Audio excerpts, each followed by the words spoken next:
Hi guys, today being the World Kindness Day, I thought I'll share my story with you and let's see if I can relate that to some level of kindness. As a young child, I was always fascinated by tech gadgets, though there were very few those days. But I also learned to dream big, as I've often shared, that some of it perhaps was I inherited genetically from my grandfather, who was perhaps the only entrepreneur I knew at that time, though he was not doing anything while I was growing up. But a lot of stories he used to share with me. So growing in that environment, being fascinated by tech gadgets, and then, that was not an era I'm talking about here, late 80s and early 90s, when there were any startups. People always used to be in awe of Tatas and Ambanis, and nobody looked at Ambani as an entrepreneur. The Guru movie had not come till then. Of course, after that, you will change your mind about him, but till that time, everybody, okay, there's a big brand, Tata has come up with now this new product, Reliance has come up with this new product, DCM and this and Birolas, and only these big conglomerates, they were there coming up with new products all the time. So that was an era, no startups.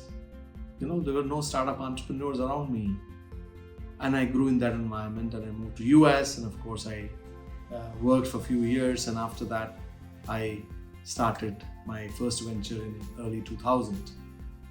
Now when I look back at that time, there were times when, I remember taking trips to Sand Hill Road, Palo Alto in Bay Area, or Route 128 in Boston, one VC to another VC, making pitches and of course rejections, and you come back from those rejections and you feel, of course, first few times you feel, man, you can do it, you're there, but slowly, somewhere in your subconscious mind, a voice gets set that perhaps you're not good enough. Perhaps you don't have what it takes to be a successful entrepreneur, that people will fund you. It did happen many times. And then of course it brings your confidence low. And then everything that you do, that it gets impacted by that nagging sound. So much so, I remember there was a month when I got about 8 speeding tickets. Now, if you ask my wife, she'll say, well, I'm a careless driver, but I think it was that nagging voice in my subconscious that was pulling me down, that was keeping me preoccupied in things that I shouldn't have been paying attention while driving. So as the journey continued, somewhere I managed to keep that voice out of my mind. And that is a story for another day, and I talk more about heartfulness, how it helped me in my journey. But in all this, I realized one thing: the best kindness or best compassion one could begin practicing is kindness to the self, compassion to the self.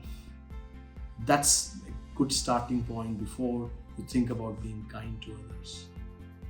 Because all these failures, they create so much damage to your confidence in you that you need to be kind to yourself. You need to bring that nice, cozy feeling to yourself that yes, you can do it. You need to help yourself come out of it. As they say, before you help someone else learn swimming, first you have to learn yourself, isn't it? So learn that self-kindness, self-compassion on this kindness day. Only then we can create a better world outside for ourselves and everyone else. Happy Kindness Day.